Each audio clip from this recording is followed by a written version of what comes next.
in ordinary conversation, would you do the dialogue process on everything? If you do, you're going to look stupid. So somebody comes into KRM, they're clearly a guest here, they don't know where things are at, and you can see kind of a pained expression in their face and their posture, and they say to you, could you tell me where the restroom is?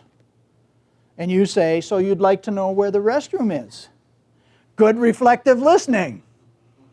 And then maybe you could validate it. I could understand how you'd want to know that. And then you could empathize. Boy, if I had to know that, I'd be feeling some pressure here. So I did the dialogue process, and it's totally inappropriate, isn't it? Right?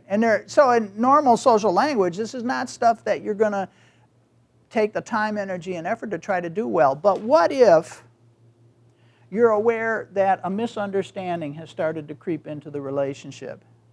Wouldn't that be a good time to slow it down and then make sure that we're getting the message sent, is the message received, and we're really making the other person feel understood? When somebody is emotionally spinning out of control a little bit, or they're being very resistant or even aggressive, that would be a great time to do reflective listening so that you can get past that. Right? Once they feel understood on what they're trying to communicate, I got to tell you, so I was a juvenile probation officer, and if you work with juvenile delinquents, you know that one thing that many of them are quite good at is profanity. And they take great pride in their ability to use profanity. And, they sometimes string it together in combinations that are pretty poetic, and you haven't heard those before, and so on. Well, anyway, I had this kid, and I had just busted him because he violated his probation. So he's in my office, and when you get busted, it means you're going to go back to court and get tried on not only the violation of your probation, but whatever the original charge was that got you on probation in the first place, which is really serious because now you could go to the next step of punishment, which is usually incarceration of some kind. So the kid's upset, and he comes in, and he's madder than heck at me.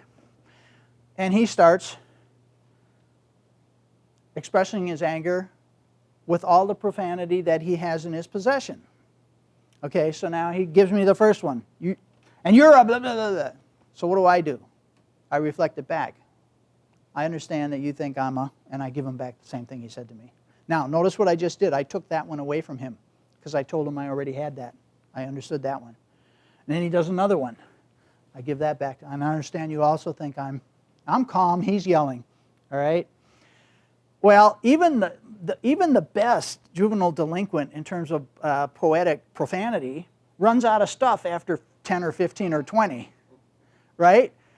And so I had already taken all of them away from him, and then all of a sudden, there's a pause, and he looks confused. And so then I say to him, would you like to sit down and see if we can work out something that's going to work for both of us? So what did I do by not getting hooked at the name calling and the profanity, and I just did listening to it? I took all those away. I told them I understood those. But that forced us then to go to what was underneath it. When somebody's really upset, you make a huge mistake if you just respond to the upsetness and pretend that that's it. You want to get to what's underneath it.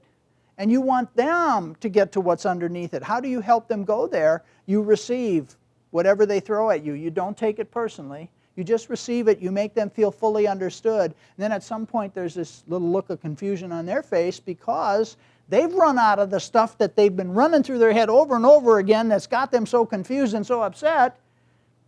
And you've provided them a place that's safe enough that they can take it deeper. And you gave them space to do that. And when you do that, one magical thing almost always happens, and that is people do find their own answers and their own solutions. They just go down inside themselves, and once you get all the noise out of the way, which is this stuff that they just keep running through their head and it's got them all upset, and they can get that out so that then they can take it a little deeper, they start to figure things out on their own. Does this make sense? You got to overcome your first inclination to want to go in there and fix it. Remember, sending solutions is a roadblock and a barrier. And then what do you put in the place of all those roadblocks and barriers? Deep listening. That's the alternative. That's the thing that can change everything. So, to sum this up, this is what you're doing.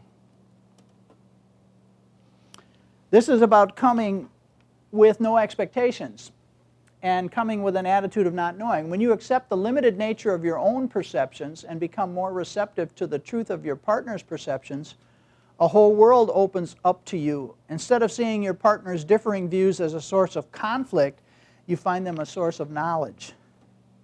This is Harville Hendricks again from Getting the Love You Want, a Guide for Couples. That's a wonderful quote. You see, because isn't it true that our first inclination when somebody is sharing with us something that doesn't make sense to us in the context of our life story, our first inclination is to want to oppose it, isn't it? Or want to talk them out of it, or want to explain to them what's wrong with the way they're experiencing it. And when you do that, you actually hijack their process. And you hijack their ability to find their own answers and solve their own problems. You have to fully believe in their ability to do that, number one. You have to expect difference. You have to come with an attitude of not knowing, right? Being totally open to understanding what it's like, even if it's totally different than the way you would experience it. And so finally, this is what I think happens if you get good at this. You start with deep listening. And that leads to understanding. By understanding, I mean that you have created the conditions wherein the other person feels fully understood. As soon as they feel fully understood, it's like you can just start to see them physically relax a little bit. They stop trying to sell it. They stop trying to defend it. There's often a period of a little bit of quietness because now they're trying to figure out, well, where do I go next? And you're just there, you're fully present, you're giving them your undivided attention, right? And now they take it deeper, and then you get to the transformation. So the situation that could have, you see, what tends to happen way, way too often is somebody comes in and they're really upset. When you're really upset, the truth of the matter is you're likely to do all kinds of communicational things that are unhealthy. You're likely to judge, you're likely to blame, you're likely to spin out of control. You know, you're doing all this stuff, and the average human being's automatic response to that would be what? Give some of it back to them, right? I'm going to do to them what they're doing to me. And you either defend yourself or you get, because you felt attacked, you get ready to counterattack. None of that is helpful. What happened is you took it personally. You pretended that whatever they were saying was somehow or another a statement about you.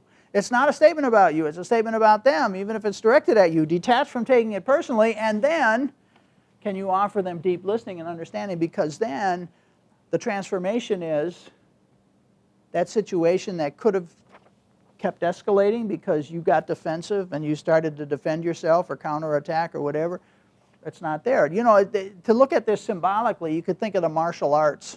And the one I like the most is Aikido. And in Aikido, you never directly oppose the other person's energy. No matter how they come at you, you receive it. You receive it and then you shape it.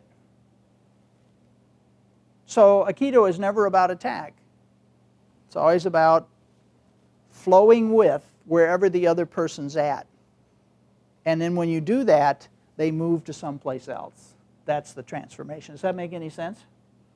And this is challenging to do, but you know what's really great about this is the universe actually gives you a lot of opportunities to practice in your life, personally and professionally. So then another thing you can remember that can be helpful is accepting what is changes what is. And the way that I accept what is when another person's communicating with me, the way I fully accept it, and I make them feel like I've accepted it is what? I do deep listening. I do the kind of listening that they have rarely experienced. And so then as a summary of this, remember at the beginning I said I think listening is the most powerful, transformative human communication skill. One person can change a system. That one person is me. I should stop doing what doesn't work. Nothing works all the time. It'd be great, you know, one great place to practice this professionally, and probably be good for a company to put staff on a rotating basis. Most companies have And maybe if I went to customer service, I could find out who it is at KRM. Most companies have at least 1 or 2 customers that are really difficult. Not like no matter what you do, they're upset about it. They don't like it. Whatever, all right? And sometimes they get so upset that they are really angry and their emotions are kind of spilling over. What a great opportunity to practice deep listening, right? Because now you know, well, okay, we just want to keep the customer happy. Sometimes it's easier to do it with somebody that you don't know and you've never met than it is to do it with the people you see in your life every day. But the people you see in your life every day are the ones that give you the most opportunities to practice.